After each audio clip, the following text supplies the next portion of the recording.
I I don't even like the know if show. I I No, we want don't know don't. if them I to want We pick to it make don't. it up. happen. We don't want BET picking up Paramount Southside. No, Plus, no.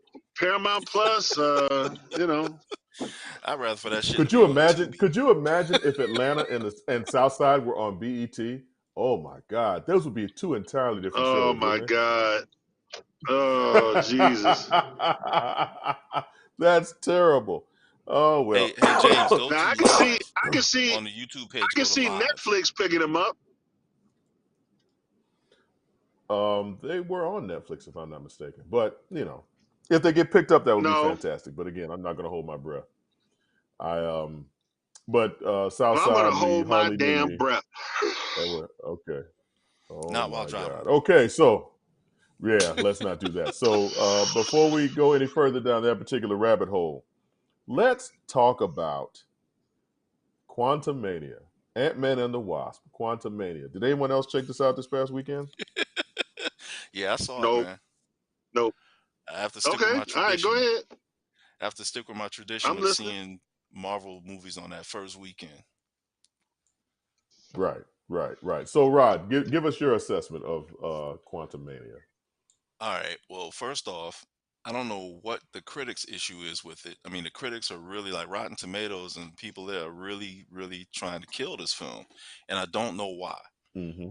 I mean, are they mad because it's a typical Marvel film now? Is that what we're doing? Like we just mad because Marvel has this formula, and we just gonna be mad at it because it is what it is? I mean, seriously, like at this point, this is like the 31st film or something like that. At this point, we Yeah, know what it yeah, we is. up there. Like, don't get mad at what it is. Like, break it Right. down, do whatever you need to do with it. Look at it for story wise. Not concept, because the concept is MCU. You know what the hell it is. If you're gonna break it down, break the Mm-hmm. film down, and take a look at, how it's written or the acting in it. So I'll start off like this because I don't want to get too spoilery into it right now, but because it's still kind of new. Okay.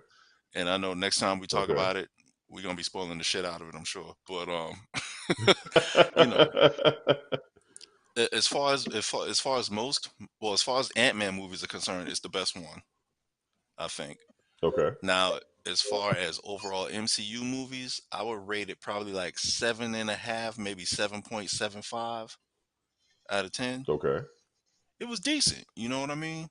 It's a Uh-huh. table setter. It's usually the Ant-Man Right. movies are heist Right. movies, like the last two were heist movies. This one wasn't really a Uh-huh. heist movie. This one was kind of more like a um what some of the other critics are saying, what other people are saying when they review it. I've been listening to some of the reviews, on different podcasts and whatnot. They're saying it kind of has a Star Wars feel to it. Now I can Really? kind of see that, but I'm thinking Mm. that people are thinking that more because of the visuals involved with this, because most of it takes place in the quantum realm, and Right. that's some whole different level of looking stuff in the quantum realm. It's like they tried to really lean into the aesthetic of Jack Kirby or Steve Ditko, that kind of deal when dealing with those kind of artists, and how they did, Right. you know, backgrounds or their special effects or whatever and stuff like that. So I think they kind of leaned into that aesthetic. And also with the Okay. characters, a lot of the characters in the quantum realm look like straight out of something Ditko or Kirby would draw. So, Right. Right. in that Right. respect, I guess when you talk about a creature cantina style or whatever, like you see a lot of different people in the quantum realm. You see Right. a lot of different stuff in the quantum realm. I guess one of the main criticisms I have with it is story wise, is that Janet Van Dyne like pisses me off 25% of the way into the film and from that point forward. Yes, Lord. Yes, Lord. You're Because absolutely right about that. she didn't do something that would have been so much easier to deal with had she done it sooner. And when you Right. see it, you'll know exactly what I'm talking about. And Mm-hmm. it's just Mm-hmm. really pissing me off. That's the minus. The big plus is Jonathan Majors as Kang. Yes. He did Yes. his thing as Kang Yes. the Conqueror, He did. He did. and he got a chance to show a lot of range. Um, for those who don't know, Kang is a conqueror of timelines. and different places in the multiverse. He's a multiversal conqueror, and Right. so and each version of Kang is not the same. Like they're all Hmm. different in major ways, and so he gets a chance to show a lot of range in this film, from So goofiness I to straight menace. right. Yep. So I guess I kind of agree with you on some of that. Boy, that was as ambiguous as possible, right? And no, I Um, get what you're saying. I'm I enjoyed the film overall. Like, okay, there's definitely a way that Marvel movies are made. Um, Right. it's kind of like the comic books. There's a Marvel way of comic books, the way that the comic books are made. Back in the day, The Marvel they method. would, yeah, they would have, there would be essentially they'd just be an outline of where the story was supposed to go. They'd give it to the artist. The artist would draw the pictures, draw the characters, draw whatever, and then the writer would fill in specific dialogue as they got the After. pages, Yep. which seems backwards as fuck to some, but I But it mean was it very, worked. very effective. Yeah. It allowed a lot of creative room for the artist to come in and do what they wanted to do in terms of creating whatever world that they were working on. Right. And the writer basically all the writer had to do was give you an outline, and it was all on the onus of the artist. And I think there I don't think And I then know there's a specific, the actual dialogue would be written in yeah, based on what is right, in the panel. exactly. And I think there's definitely a Marvel way of making these films, and they're crowd pleasers, and they make loads and loads of money. So no one can fault that. But where I think some of it is lost is that they tend to, okay, I'm an old school comic book guy. So when You I'm don't say. looking at hence the name of the show. All So right. I like seeing characters take off their clothes with the costume underneath. You know what I'm saying? Just the Right. personal aesthetic for me. Putting Right. on the helmet as opposed to you clicking a button and the helmet disappears and shit, or you clicking a button and the costume just kind of, your clothes disintegrate and your costume takes over. That's lazy to me. I don't like how that has become canon, where it's just like, oh, okay, well, I don't have to worry about changing into my superhero outfit. It's just automatically there. That's a very minor. Because people think that is boring to watch somebody take clothes off and there's a costume underneath. And I That's get why. that. But at the end of the day, it's just like, okay, and I know it's a movie, and I know there's a leap of faith with all this shit, but god damn, can I have this a little bit? What I think is interesting is that when they make another Spider-Man film, and they will make another Tom Holland Spider-Man film, because he no longer has the tech, will we have to watch Peter Parker take off his clothes and have his Spider-Man suit underneath? You know what I'm saying? Will that be that old school Spider-Man where he has to web his street clothes on a rooftop Up in a corner somewhere while somewhere. he goes off and fights? Right. He's got to go off and fight Right. crime, and his clothes are in a backpack. But anyway, I digress. So the other major problem I have with Ant-Man and the Wasp: Quantumania, Kang is this multiversal, universal threat. But so Hmm. far, we've seen two variants killed so far. Like, Okay. how is he that big a threat if someone has come along and killed him twice now? So Sylvie killed him in He Who Remains in Loki, and Loki. now Scott killed him in this film. So like, is it just, You just said we weren't gonna spoil shit, but okay. yeah, fuck him, fuck him. I look, I never made that promise. This is Milk is Chilling. This show is spoilerific. Go ahead, But bro. how do you explain? Is it because there are so many? Is that why this threat is so universal and multiversal? Or is it that he just sucks at being a supervillain? No, well, again, each version of him, like I said before, is a little different. The main version that you see Hmm. in the film was Right. in exile. Why was he in So exile? Why was he in exile? he he was exiled by the rest of some other Kangs, Right. Right. right? He was in exile So because. Okay, go ahead. Yeah, he was apparently he was inferior to the others. But if this guy is an inferior version and he did what he did in the quantum realm, that says Mm-hmm. something about the ones who may be considered superior to him. Mm-hmm. And well, as far as the comic is concerned, Kang is he's using technology. He basically uses a lot of technology from the 41st century. He's a Right. conqueror from the 41st century. So Okay. essentially all of his, like, he doesn't have superpowers. He had just has Mm-hmm. super tech. Right. Like his tech should make anything Stark has in this timeline maybe to be like Tinker Toys. Okay. So he basically has, a powered suit of armor. He's got an Mm-hmm. arsenal in the suit, does all kinds of things, so forth and so on, blah blah blah. Right. Um, but that because it's tech, it also means that if it is been fabricated, that means at some point it can fail, and Okay. someone else may know how to counter it if they're from a timeline further down the road from the 41st century or just before Right. that. You see what I'm saying? So, Mm-hmm. you know, all of the Kangs. Plus, another thing also, all of the Kangs that are from the different timelines are not all evil, and so I think that's going to be a hint as to how they're going to when the Avengers get together and try to defeat Kang. I think that's going to be a major factor based Okay. on what I know from the comics and how I think these guys probably thinking how it's Uh-huh. going to go. Right. So Okay. there's something Okay. else to consider. Okay. Um, yeah, I still think that part sucked. So let's talk about the fact that the Wasp is almost a non-factor in this film. I mean, the name of the film is Ant-Man and the Wasp, and Correct. Hope didn't do shit. Now, Hope did very you got little. something for me on that? Now, Hope did very little. I agree with you on this one. And I find it funny that, when the Ant Man franchise first started, she was the one who was the Hmm. badass. And, Right. toward the end of the first film, her dad was like, "Hey, I got you a suit, so you can do you can do what I was doing or what Scott is doing, right? Hmm. Got you, Right. Uncle Nearest, my man."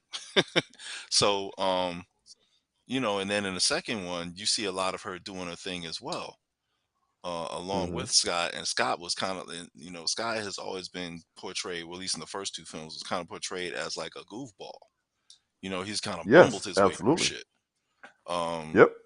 even in the airport, the airport scene in Civil War, he bumbled through that, and that's probably where he was his most competent. Other than other than Endgame, right? Hmm. Right. Right. So, Absolutely. Well, Wasp. I and mean, you figure, Wasp was she was pretty solid in Endgame. You know. yeah. So you figure, he's an Avenger. He knows how to fight better than the average person. He knows how to use Okay. his abilities to maximize his effectiveness in combat and other situations. So he Hmm. shouldn't be too much of a bumbler, you would think, in this third one. But it's weird because he still kind of bumbles his way through this one, but yet uh, Hope is not really that prominent either. So it's kind of weird in that respect. Now that I look Give at it give give or me think back give on me it. a little feedback. Give me a little feedback on this. I feel that the movie should have ended with Scott and Hope stuck. I'm sorry. Damn Again, it. uh, get it? Milk is chilling. I don't give a fuck. If you're watching this show, you've already seen the film. And like I said, the two or three people who watch, yes, thank you, James Otis Hall, have already probably seen this film. I think the film should have ended with Hope and Scott stuck in the quantum realm. I think that would have been a much more intriguing ending than what we got. I agree with you because then at that point you have them making a life for themselves or doing whatever they're going to do in the quantum realm, and eventually they're going to come back. Right. They would come back, but I don't think they're quite ready to have Cassie be on her own yet because that's what that would trigger. Obviously, they're trying to That do some Young Avengers at some point, right? They're setting it up, right. but But I I don't think know for if. the Yeah, I was gonna say I I don't just know if feel they're that ready for with Cassie to be on her own yet. right. I just feel that it would have been a lot more intriguing going forward having Hank and Cassie trying to look for Scott and Hope in the quantum realm, and Janet look for Scott and Hope in the quantum realm, and then maybe having to call who is the resident tech genius in the Marvel universe now that Tony's gone? Would they even know to go to Wakanda, or who would they call just to that would be a great film, trying It to probably have them would be find Banner someone. Yeah. because But Banner it helped just start seemed create the time tunnel. right. Okay, you're right. It just seems like this was all rushed. The ending was rushed, and it was like, okay, we've got to get them back to Earth so that they can be prepared for, and we can. I wanted to like the movie. I agree. I think this film was better than the first two. I put it squarely in the middle. It's not a great Marvel film. It's not a terrible Marvel film. Like great Marvel films, Black Panther, Civil War, Iron Man. Terrible Marvel films, the first Ant-Man, Love and Thunder. Um, I First Thor. mean, like for real. The first Doctor Strange. I put this squarely in that midsection where, like you said, this is a chapter, this is a stepping stone. This helps us to move forward into the Marvel universe, and on its own, it's really not that great a film. But for fans of the MCU like us, this is what we needed to get us to propel us forward. I'm thinking that they know that Phase 4 wasn't really that great. Here we go. Here we go. So yeah, so they're trying to kind of ramp things back up. Overall, Phase 4 was like, to me, Phase 4 was the worst of the phases so far. Damn. Yeah, I'm not, as a phase You know, itself, it was the worst, but I wouldn't say it was bad. it's the I fourth say out it of four. wasn't. you know, It, So I don't know if okay, it's just me. Hold on, I don't know if it's just me, but every time I hear Uncle Rod say Phase 4, it's like Trump saying fraudulent election. Like he just, like he, it's phase 4. This Phase 4, Phase 4. yeah, Rod. When Rod starts talking about phase four, you know that shit is going down the tube. It's about to So man. It's okay, going down. Rod. It's about to go down. So Rod, no where would you collusion, no put the phases? collusion. So of the four, so of the four phases, where do you put phase four? Like, how do you rank the four Fourth, phases, Uncle Rod? fourth. We get Wait a that, minute. but You really had to ask that question, Uncle John. Jesus no, Christ. I'm asking him rank the four phases. We know phase four is the dead last. Okay, but what are the Okay, others? okay. All right. I would say 3 is 1. 3, 2, 1, 4. Okay. 3, yeah, I was gonna say yeah, 3, yeah, probably 3, 2, 1, 4. Really? Yeah, even though It ain't even that though hard. one, see the best to me, the best. Well, let me think. Maybe 3, Yeah, come on. Think 1, about it. 2, 3, 3, 1, 1, 2, 2, 4. then 4. Yeah, I mean, because I can always go back and watch Iron Man anytime, right. always. That's why I switched it. I was W- thinking about Iron Man and Captain America. Well, Right. phase three literally stands on the strength of Endgame and Infinity War, right? Wasn't Black Yeah, but Panther in more 3? than that. Thank you. I was about to say, yeah. Oh, where was Civil War? Was that phase two? Civil War might have been no, because that was after Age of Ultron. Right. So Age of so Ultron. the Avengers. Age of Ultron is one of So my the favorites. so the Avengers films culminate with an event. The phases culminate with an Avenger film, right? Yeah, Pretty much. Okay. So yeah, I have to agree because damn. And when you think of it like that, the Avenger films always kind of set off. The Avenger films always are kind of like the barometer of that particular phase, in my Yeah. opinion, because that phase 3, Infinity War and Endgame, are some of the best movie making in the Avengers in the MCU, and then Ultron came. Civil War Okay. begat Well. Ultron, right? Okay. So this is phase 1. This is phase 1. Iron The Man, Winter Soldier, Incredible Hulk, right? Iron Man 2, Thor, Captain America, the First Avenger, and the Avengers. That was phase 1. Okay. So the best 3 in that was Iron Man, Captain America, and the Avengers. Yeah. Right? Right. Agreed. So now Agreed. phase 2. Phase two was Iron Man 3, Thor the Dark World, Captain America the Winter Soldier, Guardians of the Galaxy, Avengers Age of Ultron, and Ant-Man.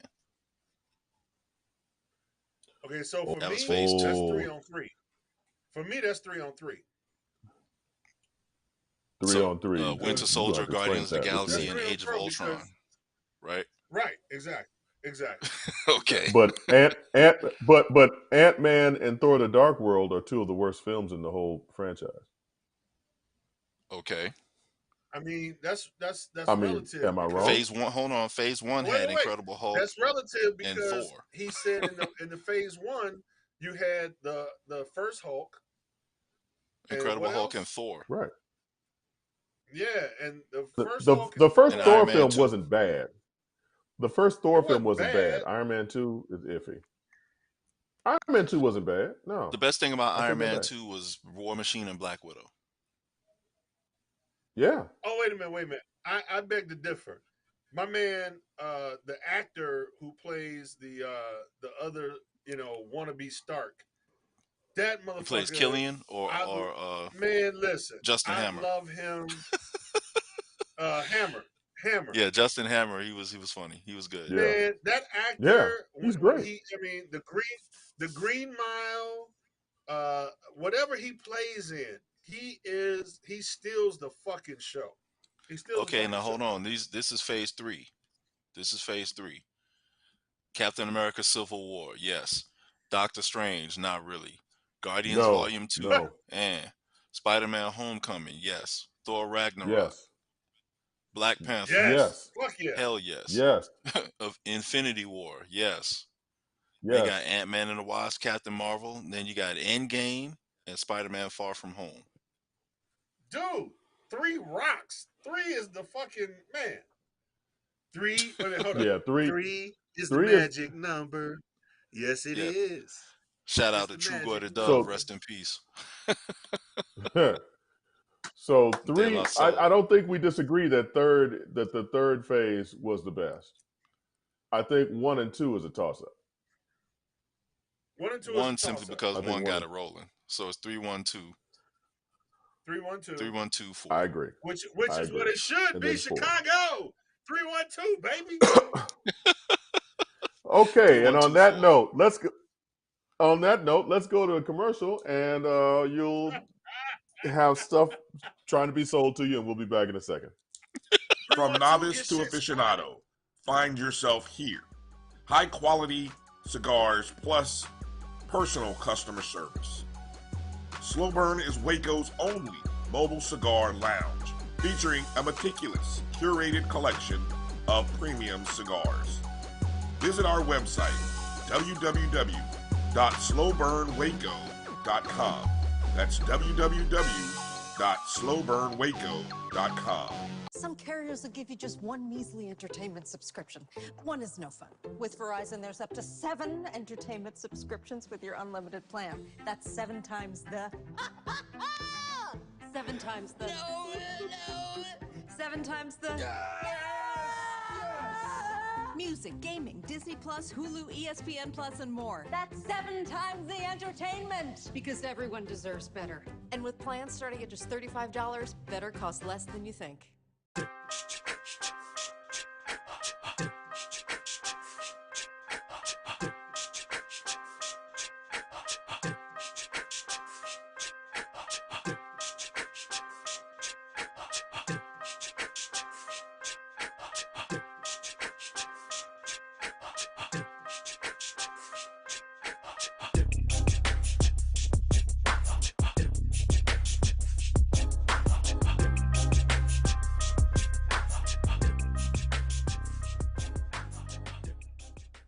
It's never too early to plant the seed, to share the tradition, and instill a sense of pride in your HBCU with your little ones.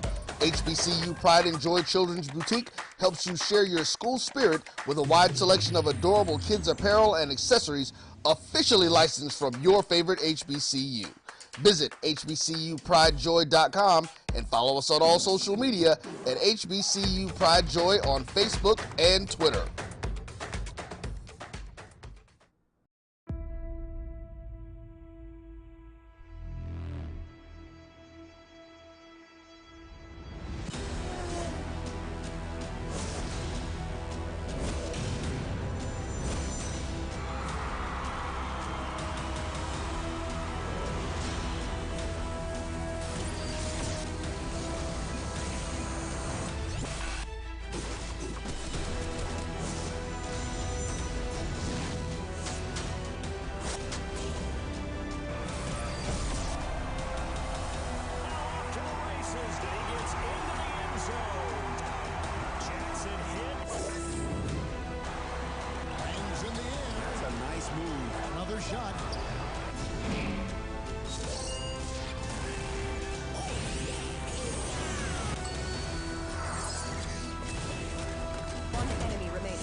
And we are back. Once again, I'm no longer stuck in that in my pose. And we are look like I'm stuck again. Oh well. Shit. It was good while It's a new it lasted. Look at you. Wait a Well, minute, hold it right there. Hold it I don't right know. there. No, I'm sorry. Oh God. Oh my God. Oh my God. Yeah. So Damn it, man. yeah. Right. So The Last of Us, episode 6 aired this past weekend. Uninterrupted by the Super Bowl. We didn't get it early, but we got it on Sunday. The Last of Us, episode 6. Did anyone else watch this beside me, or will this be a monologue on my part? I think it's gonna be a monologue, my G, because to be quite honest with you, I'm done with like being depressed. Like my real life has enough depressing shit in it.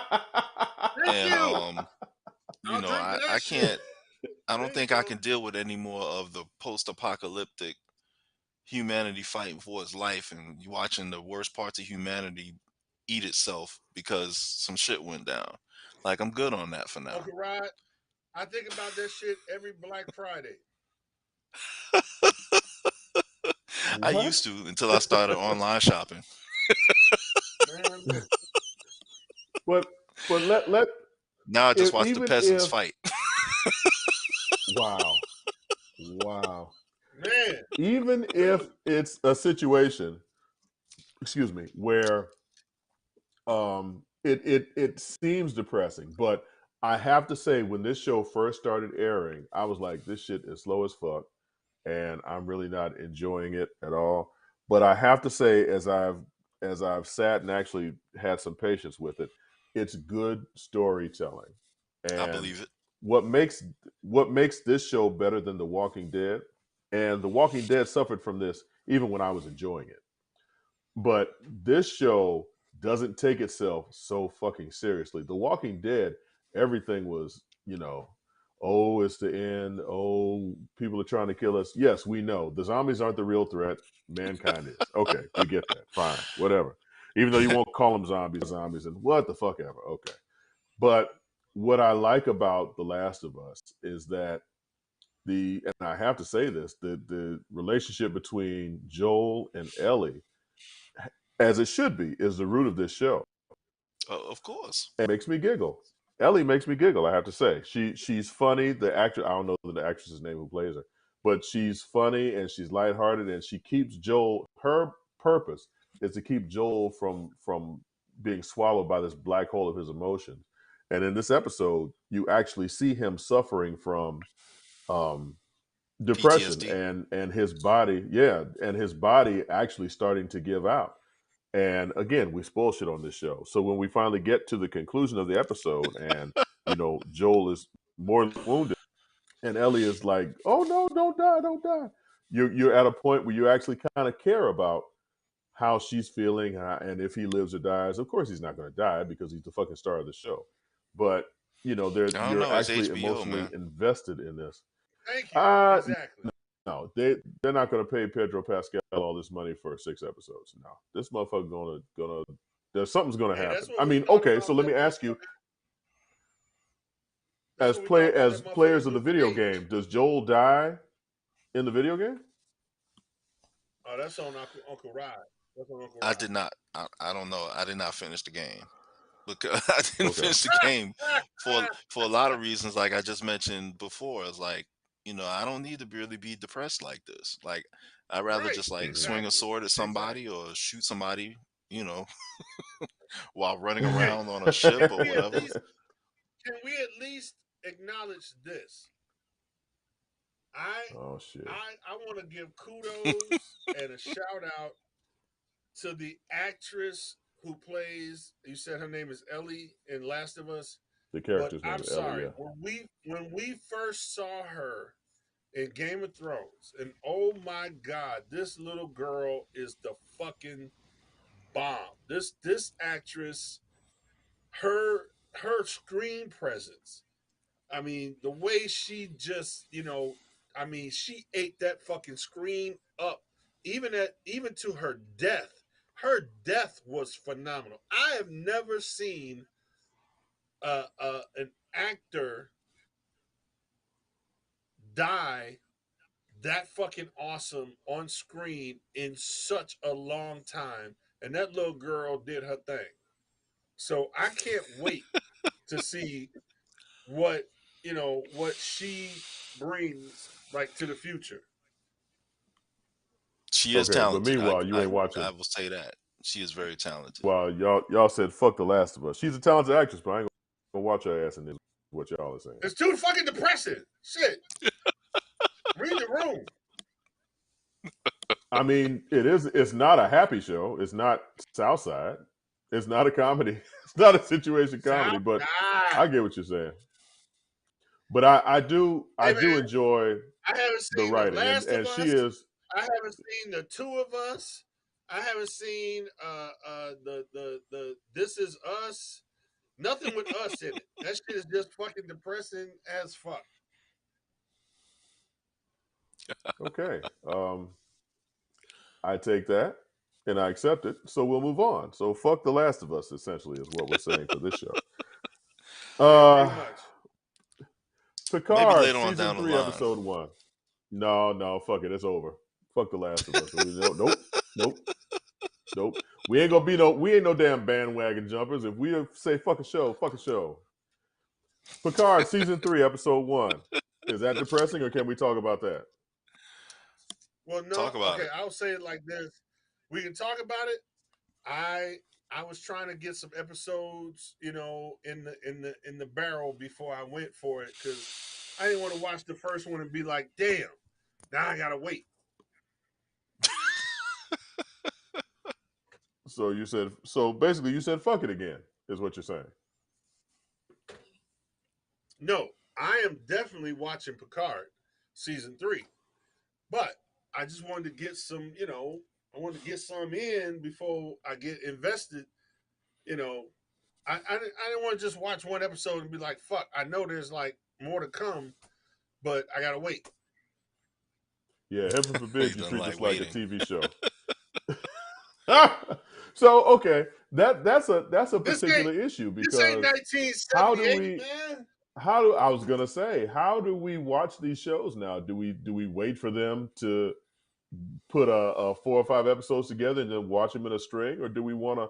Like for me, I'll watch an episode and then wait 7 days for the next episode to come along. But it sounds like y'all just don't want to watch that shit until There's a bunch of them. This is the thing. You'll do that because you have no choice. If the other episode is Right. there, you'll keep going. And I think that for me, it's better to have it all available, or at least like chunks of it available, Mm-hmm. because I like to make a decision as to whether or not I'm going to continue after watching like 2 or 3 episodes. So, and if I like it, I get to, I get to keep going. If I don't, Right. I can, ride out and do something else. But I would much rather have the ability to kind of get a sample size, so to speak, right off the bat, Mm-hmm. rather than having to wait, a whole week to determine whether or not if I'm going to like this or not. Okay. That's just me Let me my add personal on. opinion. Let me add on to that, Uncle Rod. Okay, so we are at least experienced enough to know that there are some shows that we are definitely going to watch. We're definitely going to watch all of it.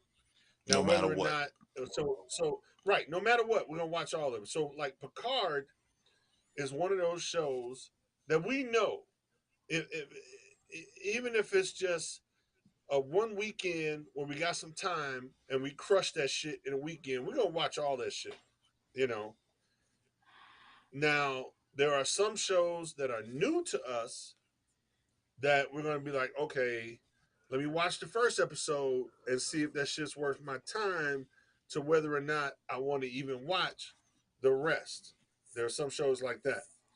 And then there's shows that are just fucking must see TV that we have to watch every fucking week. And we have to watch the motherfucking episode as soon as possible. Because motherfuckers like you and motherfuckers on Twitter and Facebook, they're gonna spoil that shit. And we want Okay, to now when you say you, experience. you mean John, right? I mean John. I mean John. So Ain't we that a want to bitch? watch that Because I'm the shit only motherfucker who as spoils shit on this show. That's just me. oh Okay. yeah, milk is chilling. Milk is chilling. So we want to watch that shit as soon as motherfucking possible because we want to experience that moment for ourselves, like it was. So like Game of Thrones, that type of shit. I mean, we wanna experience it as it can. Because I'm sorry, anybody who experienced the Red Wedding without any clue, without any moment of spoilage from anybody, and knowing what that moment felt like. Oh my God! I mean, that shit is I not knew from something reading you the want to books, be it still like. fucked me up. Right. You know what I'm saying? So, Yeah. there are certain shows that we have to be in the moment. We have to be in the moment. Picard is not that show. I mean, All that being said, Even wait, Picard ain't it. hold on.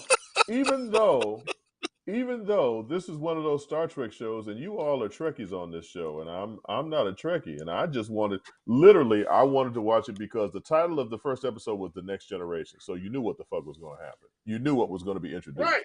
So It's a fucking reunion. even because I'm not a fan of Picard, period. I don't watch that show on a regular basis. I literally just watched it to see who I would recognize and who would show up. So John, that again, motherfucker you're old. telling That me motherfucker old. you're telling me that start all you Trekkies, you can wait until 4 or 5 weeks from now and then watch a whole John, bunch of episodes back to back. John, that motherfucker old, okay? Watching Picard is like watching WeTV, whatever. It's like, okay, all right. They're doing the So Maud it's not that good. reunion. Okay, cool. So it's not that good. It's like it's great. So you're saying it's not that But good. the thing is, no, it is good. But the thing is, like, okay, we want to watch them kind of all together and enjoy it, But it's But you not just like told me that you wanted to the red wedding episode of Game of Thrones. You had to see that because shit real that's time, right? because first of all, I didn't read the books, okay, because I'm not that well read anymore like I used to be, and so the shock value. There is no shock value in Picard as like other shows. Like I'm not But you if didn't I'm read the book, shocked so in you didn't know that the Picard, Red Wedding was coming, exactly, right? but that doesn't change the fact that watching a television show and the little short dude you know picks the Oh my God, the Mandalorian to little fight short for dude. him. The little short dude picks the Mandalorian to fight for him, and you think everything's going great, and the Mandalorian's got the thing won, and all of a sudden he gets his fucking head squashed like a fucking watermelon, and it's like, oh shit, that's some shock shit, and you don't want to somebody tell you about that. You want to see that shit for yourself. But you didn't know it was coming until it happened. That's what I'm saying. It's like That's the you point. didn't know That's the that whole that was point. that right. So you didn't know that in Picard something would happen that you'd be like, "Holy Oh, shit! so you I'm think glad I watched you this." So think there's gonna be John didn't you spoil think this there's shit. gonna be some so you think there's gonna be some shock shit in Picard? I don't fucking know. I don't watch that show. This episode You know just for what? the fuck of it. You know what? Okay. But So that being said, I'm saying we're Picard, Trekkie. you're not going to put Picard in the same category as Game of Thrones because Game of Thrones for No, you, and I'm not saying this for everybody. You no, got Game of I'm Thrones on a telling higher you pedestal than honestly. Picard. I'm telling you honestly enough. I'm not. No, I'm not gonna put Picard in that level. Okay. Only because I'm a fan and I know that this is some reunion shit that they're gonna throw together, and it's like, oh hey, there's such and such, and there's such and such. Some Oh hey, there's reunion shit. Whoopi. There's some reunion shit. It's like, hey, there's Basically. Whoopi. Oh, it's good to see Whoopi. That's and it's gonna be interesting. It's gonna be fun. But knowing that, I would rather have more episodes to enjoy in a run because I know that there's not going to be too much shock shit that oh shit I can't wait to see that next week. I want to see it this week. No, I don't really anticipate it that way. Now I may be And the wrong shock shit, because and no, your opinion is your opinion, but the shock shit essentially constitutes a better show. I think what DJ's that's trying to not say is that necessarily true. there are two different types of shows. Like Thank Star you. Trek in Yes. general Good shows is and not bad really shows. Good shows. No. Star Come on, Trek, man. the whole Come franchise on. in general is a show where it's not really action packed. You know what I mean? It's a lot of political It's things. the It's a lot of arc. social It's the commentary. arc. It's not Right. it's not the same They as generally what you would see in Game of Thrones. Uncle Rod, would you agree that in Star Trek lore, as far as and you can pick any generation of captain, right? Mm-hmm. The way they write, and you not being a Trekkie, Uncle John, may not understand this. The way that the Star Trek universe has usually been written is that there is an arc from the first episode to the last. The way they write these seasons, they have a endpoint, an A to Z, and so that's why it's so much more entertaining to to to binge the whole season because they already know where they're going to end up, and so What? so you watch it. They do. They kind of plan it out. They know where they're going to end up. Dude, they do that with every show. I will They say this do though. that with- No, but I will say this with Star Trek. Early on, especially earlier on, they did a lot of self-contained storytelling. Like the episode in itself was Mhm. just, open and shut case, or beginning, middle, and end in that episode, the end. And then the next episode was something new. Occasionally they have two-parters, when the story overflows or what have you. But for the most part, you right didn't in see the original, and right, especially in the original one, you didn't really see a whole lot of, you know, overarching plot lines throughout the whole right, right, life of the show or life of the season or what have you. That changed of the time first time I noticed it anyway was the next generation, and from that point forward, So, I think maybe if you have self-contained stories like that in each episode, I don't know if that makes people want to see it more or make them more invested or less invested. I think But some people like the long game in that, they want to see things develop and then, you know, come to some type of fruition toward the end of a storyline or the end of a season. So, a lot of the people that I but know at that are Star Trek fans, they much prefer that rather than kind of problem of the week storytelling in each episode. but at the end of the day, you're telling me that Game of Thrones is the type of show. Now, overarching story arc, whatever. Most shows, most hour-long shows do that now anyway. Hell, you got a bunch of sitcoms that do that shit now. Atlanta did that shit.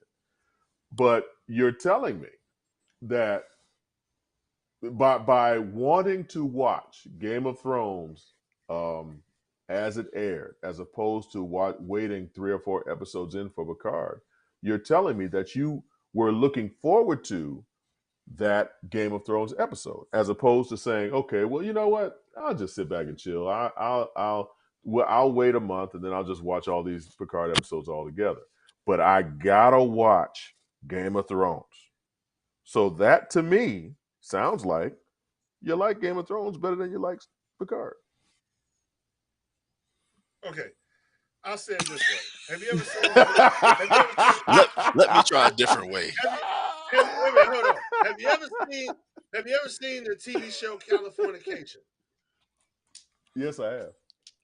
Yes. Okay, so it's the difference between making love to a woman where you pretty much figure out, this is going to be pretty easy. I'm going to go through my, my shit, do my thing, rub here, rub Melody, get that there, blah, disclaimer blah. ready.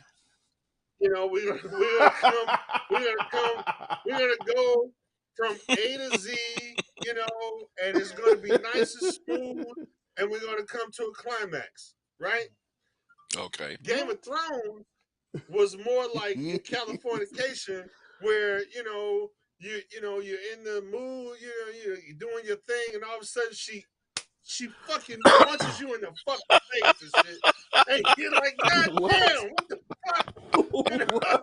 Jesus Christ! What? I wasn't expecting that. Did you come? So Yeah, Game of fuck Thrones. yeah, So shit. so I wasn't so Yeah, that's the expecting end of the Picard is evening right there, lovemaking, though, bro. and Game of That's the end Thrones of the is evening. fucking until violence erupts. Yeah, that's the end So of the evening. okay, right. So between those two, you like the fucking until violence erupts instead of the lovemaking. What you're saying. You getting it in till you get punched in the face. I'm just saying. Then you gotta I have reassess no your clue. situation. You don't know that shit's coming. There's no spoiler for that Oh shit. my god. You know what, DJ? I'm gonna save you from yourself and say, sure, why not? Let's roll to a commercial right now, and we'll be right back with more Grumpy Old Nerd.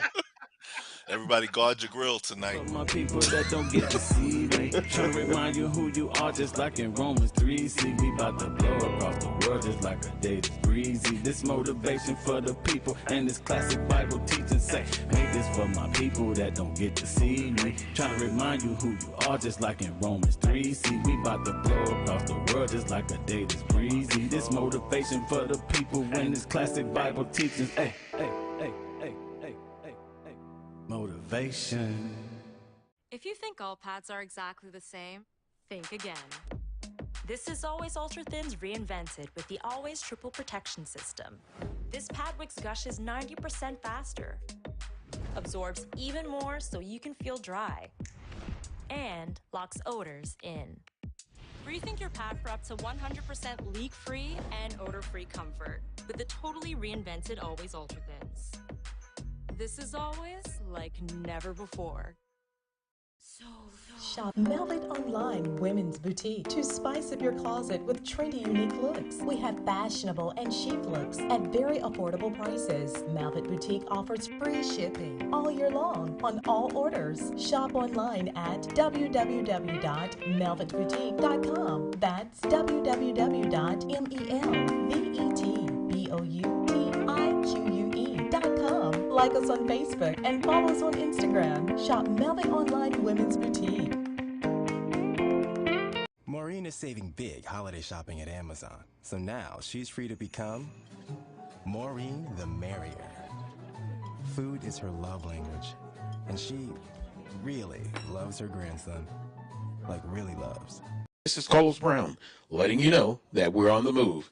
You can now catch the Carlos Brown Show beginning this July on the Black College Sports Network each and every Saturday from 11 to 1 Eastern Time. That's 10 to 12 Central Time. Same time, new place. On Facebook at the Carlos Brown Show and Black College Sports Network. Online at www.mybcsn.net and on the BCSN app available on Google Play and the Apple App Store.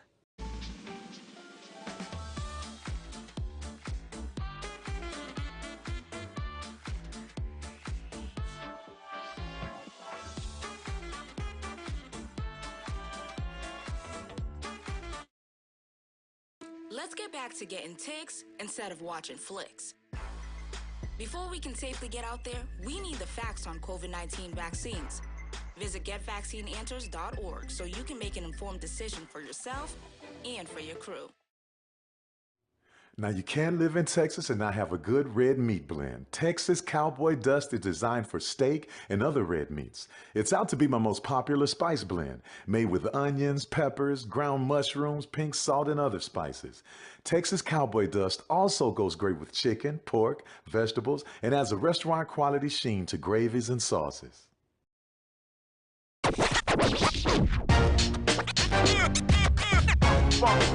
It's like a loop machine. All around town, people trying to get down. Vanilla smoked sea salt seasoning is for seafood. The tarragon and fennel bring out the natural sweetness in seafood. I also use it in rice dishes, on yams, asparagus, blueberry pancakes, and believe it or not, chocolate chip cookies. Vanilla smoked sea salt adds a salty and savory component to sweet dishes that create a symphony for the tongue. Since 2002, Empowerment Resources, Inc., a nonprofit organization, has empowered more than 1,500 youth and adults in Duval and surrounding counties through its programs Journey into Womanhood, Girls Mentoring, Life Skills for Teens, and Parenting Education Coaching. To get involved with programs, volunteer, or donate, visit www.empowermentresourcesinc.org. Follow us on social media, facebook.com/empowerment.resources and instagram.com/empowermentJAX.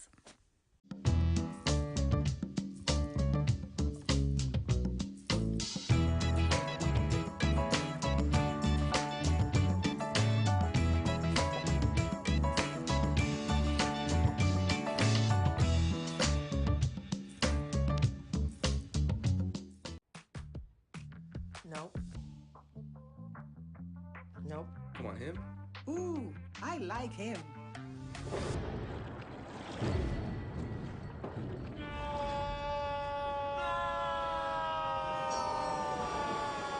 Quick, the quicker picker-upper. Bounty picks up messes quicker, and each sheet is 2 times more absorbent, so you can use less.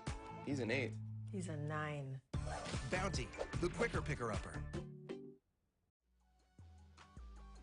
This is the Dean of the College of HBCU Sports, Kenyatta Cavill of Dr. Cavill's Inside the HBCU Sports Lab with Mike Washington and Charles Bishop. Come mix it up in the lab where the course lecture is in session every Tuesday from 6 o'clock p.m. Central Standard Time on Facebook Live, YouTube Spreaker, or the BCSN app, as we discuss all things about the HBCU sports culture, including exploring the week that was in the sporting HBCU diaspora, as well as the upcoming week of HBCU sports. With me, the Dean, the College of HBCU Sports, on Dr. Cavill's Inside the HBCU Sports Lab with Mike Washington and Charles Bishop. Course lecture dismissed. It's been difficult because I hadn't been able to see my grandchildren. An expression on someone's face when you do something nice for them. I miss all my friends in school. Visit getvaccineanswers.org so you can make an informed decision about COVID-19 vaccine.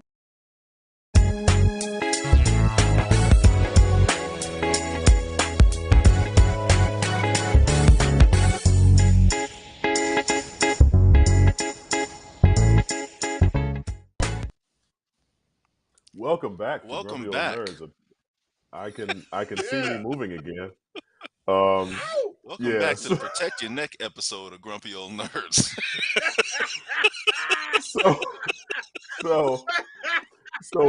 So because nothing is sacred, we were just talking to our producer about her love life, and that shit's a mess. Mel, we out here, we rooting for you, Mel. You gonna find one soon enough. Next up, one that gives you food the way you want it, how you want it, when you want it. Have it your way. Have it your way. Because clearly, And you won't have to Burger swing King on nobody isn't for enough. it. Right. Next up, so yeah, this episode is going completely off the rails. So Ernie Hudson did an interview here recently where he really let loose about his experience making Ghostbusters, and Right. for I saw me, that. This ain't the first time. Ghostbusters was for me a transformative experience. That's not a word, but a transformative. No, Is that it? Is is. it? Oh, look at me. It is. You good? Keep it rolling. Ghost Keep rolling. Ghostbusters was a transformative experience for me because Just act like you don't see it. Mel. Keep going. Ghostbusters. I wish the funniest shit on this show happens on the commercial breaks. But anyway, Ghostbusters was kind of a horror sci-fi comedy film, and at the time, all that combined was not heard of. And what made it even more interesting for me as a young black nerd was seeing Ernie Hudson, a black character, on the screen. Right. Now, it was very obvious that Ernie was an add-on to that film. Ernie wasn't even on the fucking posters. Ernie was literally That's you need a how black add-on guy. he was. Yeah, Wait, it's a black guy. Come on. And still, with the new shit, ain't on the posters. Well, none of them were There you on go. the new posters. But yeah, so but Ernie now has come out recently in an article and said how difficult it really was for him to find his place amongst that cast. Now, Bill Murray, Dan Aykroyd, Harold Ramis, he said they made him feel welcome. But the studio literally was like, man, hey, look, nigga, go stand in the corner until we call you. And Pretty much. I mean, because initially, when the idea was first being pushed around, they wanted Eddie Murphy to be the Black Ghostbuster. Right. And you could imagine how different a movie Ghostbusters. Yeah, you could imagine how different the movie would have been with Eddie Murphy. Actually, John Belushi was initially supposed to be in the film too, and then John Candy, and then they ended up with the cast that they ended up with. But it was disheartening. It wasn't surprising, but still disheartening in the fact that Ernie said that he had to fight for the little bit of screen time that he got in that film. In the interview that I saw, he literally said Winston was in that film from the first frame on, but for whatever reason, we don't see Winston until it's like a halfway, two-thirds, Almost like halfway fucking through the film. two-thirds. Yeah. So, and it's funny that looking back, Ghostbuster as an adult, as a black man, as a black nerd, as an adult looking at that film, I still enjoy it, but it's fucked up that Ernie Hudson, absolutely. Yeah, had to fight for the little bit of shit that he got in that film. You know, in the movie, he answered a help wanted ad, so you know he pretty much made minimum wage and shit with no benefits. Yeah, no doubt. But back to your previous point, John, had that been Eddie Murphy, that would not have happened at fucking all. No. Oh no. Eddie Murphy Oh, probably hell would have no. stole the movie from those other guys. Right. And I that would was even go so far as to say, that movie may not have been as good if Eddie was in that movie. I'm not gonna say true. that. True. I'm not gonna Well, say that. okay. First of all, Eddie being slimed, I don't think so.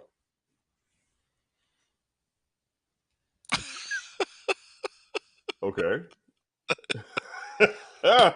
Thank you for that. Thank you for that. As he puffs his cigar, thank you for that. But Rod, tell me why you still feel the dynamic in that film would have been the same with Eddie No, no, no. The starring in it. dynamic would not have been the same, but it would have been. It would have been a hit movie because at the time Ghostbusters came out, Beverly Hills Cop had come out before it. Correct.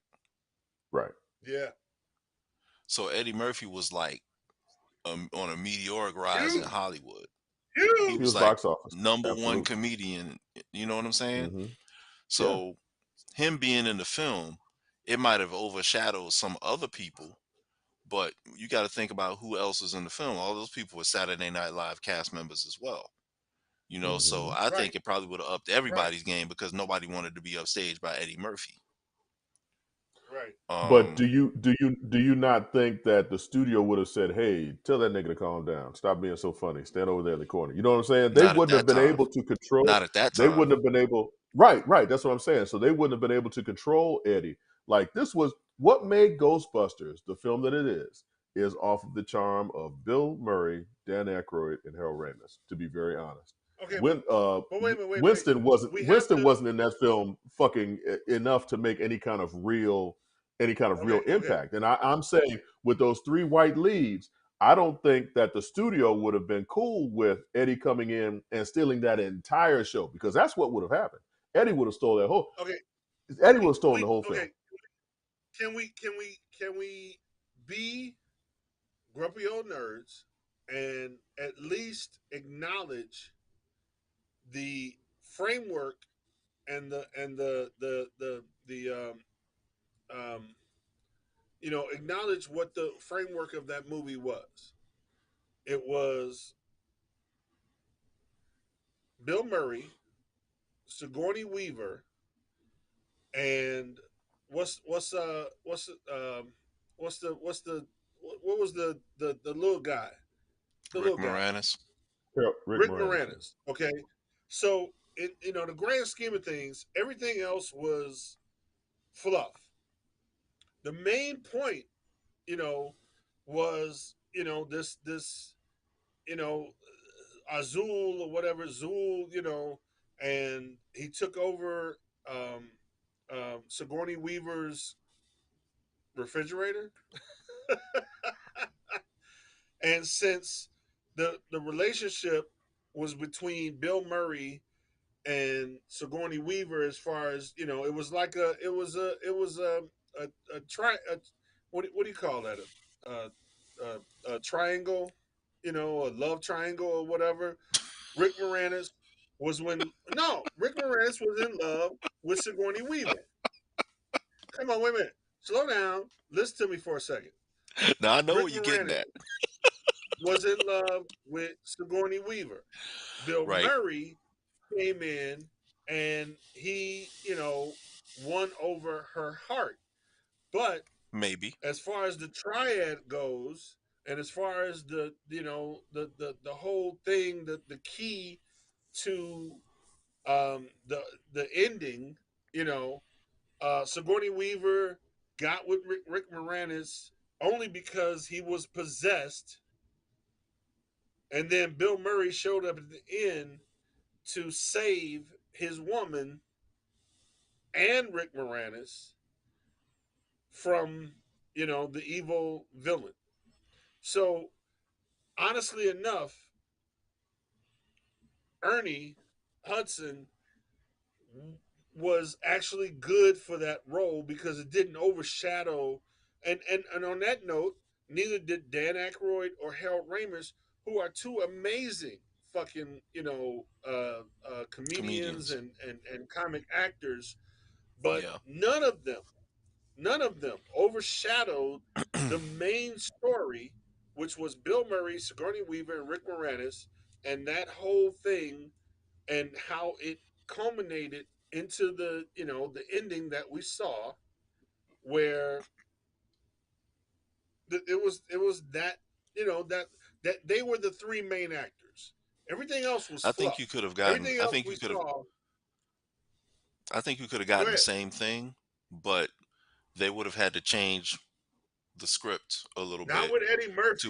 Not with Eddie provide. This Murphy is what I'm though. saying. They'd have to provide a chance for Eddie Murphy to do his thing here and there throughout the movie, so that He people wasn't. remember he He was wasn't there, in any way, and then they have to do that same shape, or thing. form. No, in any Hmm? way, shape, or form. Eddie Murphy at that time was not that supporting actor. He was not at that moment. He was not supporting at fucking all. He was lead actor all the way at that time. He would have fucked that movie up. I don't know. I think he would have welcomed the break. Well, I know he would have welcomed the break, but Ghostbusters as it is wouldn't have been that movie. The movie that we initially got, or not initially, the movie that we finally got was Bill Murray being Bill Murray because he wasn't acting. He was just being fucking Bill Murray, which we're learning now isn't necessarily a great thing. We got Bill Murray being Bill Murray.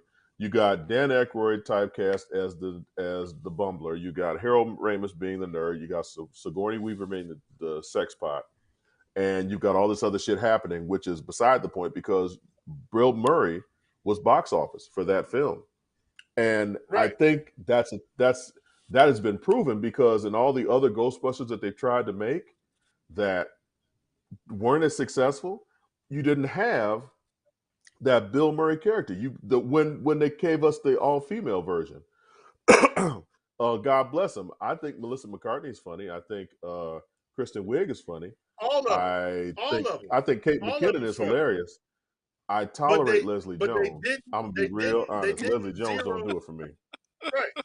But no, but Leslie they Jones don't didn't do it for me. zero in on a particular story. They tried to give everybody their time, Right, right. and that was the thing. It was like, oh, let's be, you know, um, let's be fair about this. And it's like, no, fuck that. Somebody's got to be the star. Somebody's got to be the catalyst. Somebody's got to be the protagonist. Somebody's got to be the villain. So and they didn't do that. They didn't do that. It They was tried it to was a give them case. all their time. Yeah, in the female led version, they tried to put Melissa McCartney and Kristen Wiig together as co-leads, and that didn't work because the original Mm. Ghostbusters was Bill Murray. There was no doubt that was Bill Murray's film. If you put There Eddie you go. Murphy in that mix, now you've got those two competing, going at each other. And I don't know if Ghostbusters works like that. I'm sure they may have been able to, but looking at Ghostbusters now, it just doesn't work. And it shows that it doesn't work because when they tried to do it again, Kristen Wiig and Melissa McCartney, they're going at each other comedically head to head. And then you throw in Liam, not Liam, but one of them Hemsworth brothers. Chris And Hemsworth. he was trying to be funny. Chris Hemsworth, thank you. He was trying to be funny. And then Leslie Jones just going to go out there and outshout everybody. Okay, baby, we know you're a big black woman. Look, We Ernie. got They it. did Ernie Hudson dirty. I just want him. I just want to make Oh, sure he gets oh, paid. oh, yeah. Whatever they do Absolutely. that makes money Absolutely. involving Ghostbusters, as long as he gets paid, I'm good on it. Right. Right. That's why I hope Because that Ernie, with that new Ghostbusters that they did, Ghostbusters Afterlife, I hope that they make a sequel because at the end of that, and forgive me for spoiling shit because I know I get a lot of shit because I spoil stuff. John's a You spoiler. can Kiss spoil my ass. Afterlife, man. Not only was it bad, it was a long time ago. Right, right. But I hope So that you they good make on a that. sequel because I hope that they make a sequel because at the end, Ernie brings Ecto One back to New York, and it looks like the containment chamber. Something's going on with the containment chamber. So hopefully, Ernie gets his due because they knew they fucked him over because in the new Ghostbusters they made him the most successful out of all of them. So they knew what they were doing. They knew they fucked up. So that was a Yep. whole different conversation than I thought it would be. But guess what? And I really wish Uncle Percy was here because it's time for another commercial break. We'll be right back with Grumpy Old Nerd. This is Brian Fulford. AD Drew and I are co-hosts of the BCSN Sports Wrap. We talk about all things related to HBCU athletics. From the games, teams, coaches, and fan interest stories, we cover it all. You can find our shows on Facebook at BCSN Sports Wrap, YouTube at MyJBN Online, and everywhere you listen to podcasts like Anchor, Spotify, Google, and Apple Podcasts. You can also find the show on the Jericho Broadcast Network's app. Make sure to download. We look forward to you joining the conversation and being a part of the show. Oh, that spin class was brutal. Well, you can try using the Buick's massaging seat. Ooh, yeah, that's nice. Can I use Apple CarPlay to put some music on? Sure, it's wireless. Pick something we all like. Okay, hold on. What's your Buick's Wi-Fi password? Buick Envision 2021. Oh, you should pick something stronger. That's really predictable. That's a really tight spot. Don't worry, I used to hate parallel parking. Me too. Hey. Really outdid yourself. Yes, we did. The all-new Buick Envision, an SUV built around you, all of you. From novice to aficionado, find yourself here. High quality cigars plus personal customer service. Slow Burn is Waco's only mobile cigar lounge, featuring a meticulous, curated collection of premium cigars. Visit our website, www.slowburnwaco.com. That's www.slowburnwaco.com. Some carriers will give you just one measly entertainment subscription. One is no fun. With Verizon, there's up to 7 entertainment subscriptions with your unlimited plan. That's 7 times the... 7 times the... No! 7 times the... Music, gaming, Disney Plus, Hulu, ESPN Plus, and more. That's 7 times the entertainment! Because everyone deserves better. And with plans starting at just $35, better costs less than you think.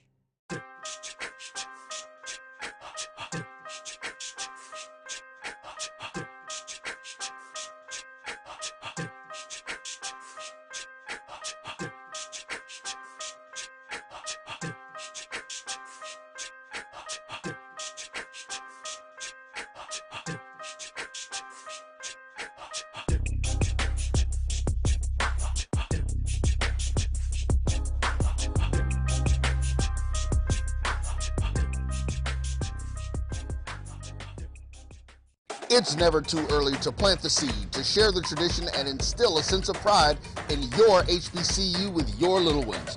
HBCU Pride and Joy Children's Boutique helps you share your school spirit with a wide selection of adorable kids' apparel and accessories officially licensed from your favorite HBCU. Visit hbcupridejoy.com and follow us on all social media at HBCU Pride Joy on Facebook and Twitter.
And we are back once again. The Grumpy Old Nerds in your ear. I'm Uncle John. Quick. He is Uncle Rod, and he's Uncle DJ. Go ahead, DJ.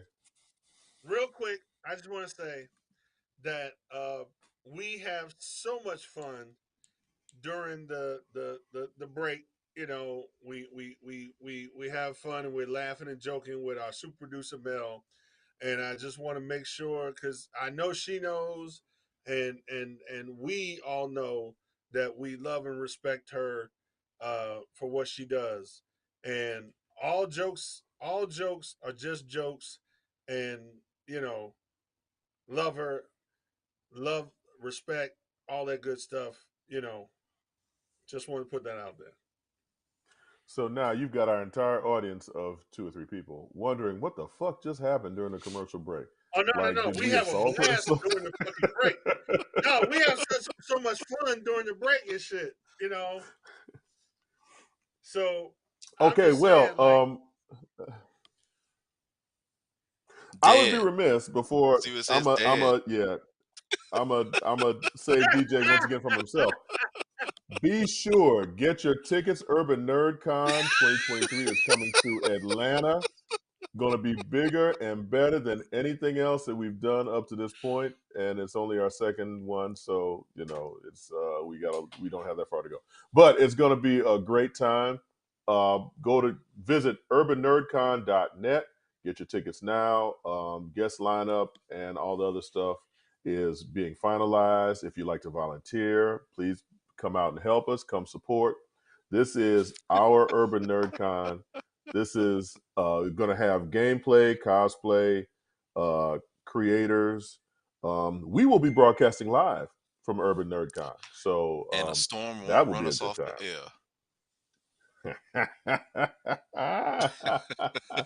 Hopefully, all of us will be there live. I know I'll be there. Uncle Rod will be there. I plan on Super being producer there. Mel. DJ. Super producer Mel, we looking for you as well. DJ will be there. Hopefully, Auntie Nicole and Uncle Percy, health permitting, will be able to come down as well. So, yes, please come check us out. Uncle DJ, anything going out the door? Yes. Yes.